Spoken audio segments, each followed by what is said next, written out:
Blair, it's Sunday morning. Coffee, croissants, breakfast at Tiffany's. It's our tradition. It had us from the very first XOXO. Gossip Girl was a show unlike any other, featuring a perfect cast being ridiculously bitchy and throwing around unthinkable levels of wealth against a backdrop of New York's illustrious Upper East Side. But given that it was so far out of most of the audience's lived experience, how did it capture our imaginations so perfectly? We take a deep dive to work out why we love it and why it has such serious sticking power.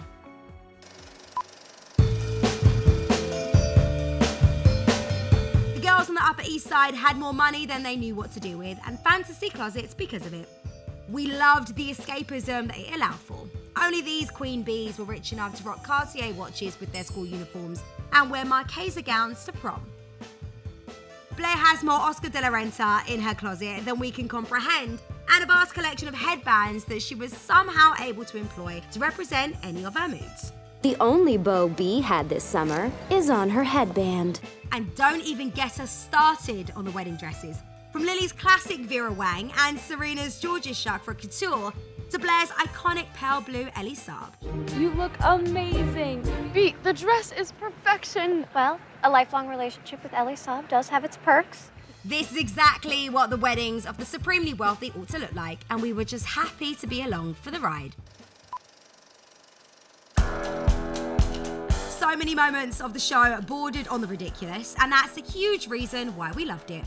There are millions of memes floating around on the internet dedicated to Gossip Girl, from riffs on the opening credits to gentle digs at the more outrageous plotlines. What's more, there's a Gossip Girl moment to sum up every human emotion. Serena throwing her phone in the bin instead of deleting a picture message. That is 100% our Monday morning vibe. The series showed us that although they were stinking rich and pretty mean, these characters had thoughts and feelings just like ours. I don't even need to find a great love. I just want to go on one nice date. So the show was accessible, as well as deliciously glamorous and slightly absurd. Okay, incredibly absurd. Beautiful, smart, sexy as hell. Now you're embarrassing me. We know it's TV and everyone is prettier than average anyway, but these guys are just ridiculous. From hot fashion heiress Blair to goth gorgeous Jennifer and supermodel stunning Serena, so much beauty shouldn't be allowed in one group of frenemies. With their perfectly coiffed hair and California tans, they reminded us of the popular girls at school, in the best way. And the boys weren't half bad either. From curly-haired handsome Dan to all-American Nate.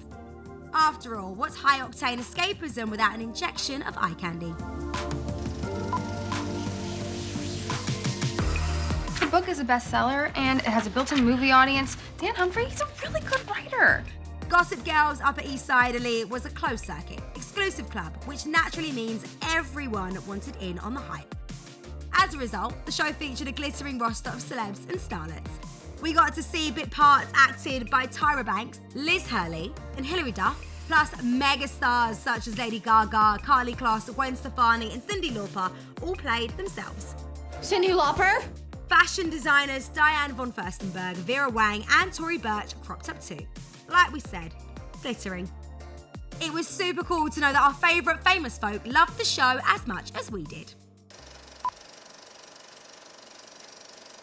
OMG, you're not going to believe who Gossip Girl is.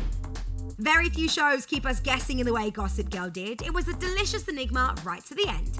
When the true identity of Gossip Girl was revealed, we were shook. I'm shocked. I thought it was Dorota.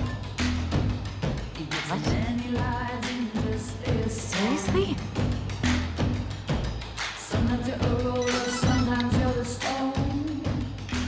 No way. But whether you were shocked, delighted, or appalled by the big unveiling, you can't say the show didn't lay clues throughout, even if the writers swear they weren't intentional. Sleuthing viewers have found evidence linking Dan to Gossip Girl way back in episode 1. What? Gossip Girl? That's for chicks. So that was in your laptop up into it last night, reading all about Serena Vanderwood's. Which made us kick ourselves for not noticing sooner. You guys are the Gossip Girl generation. Don't expect me to believe you're not interested in this gossip. Nope. Cannot believe you are the one responsible for all of this poison. The damage you've done to your friends, to your family, to your own sister. Actually, Dan being Gossip Girl was pretty problematic. Gossip Girl ruined our lives. He schemed and lied and spread horrible stories. And not just due to inconsistencies in the plot, such as the moments he read a Gossip Girl post on his own and acted genuinely surprised. When you break it down, Dan being Gossip Girl means that he bullied his own girlfriend, the woman he claims to love more than anything and later marries. If anyone should be mad, it should be me. In the show, it's framed as a love letter to Serena. What he did with that power was write a love letter, not just to me, but to all of us. He made me realize I don't want to run away, that you guys are my family, and I belong here. And so does Dan. But fans weren't so sure. The show enabled a younger generation of women to have conversations around toxic relationships, not just centered around Serena and Dan, but on Blair and Chuck's ill-advised reunion too. And even Penn Badgley, that's Dan Humphries himself, could only apologise for his character's douchebag behaviour. With its mystery narrator and intimate perspective on complex friendships, relationships and family ties, Gossip Girl paved the way for shows like Pretty Little Liars and Bridgerton to create juicy mysteries and killer twists.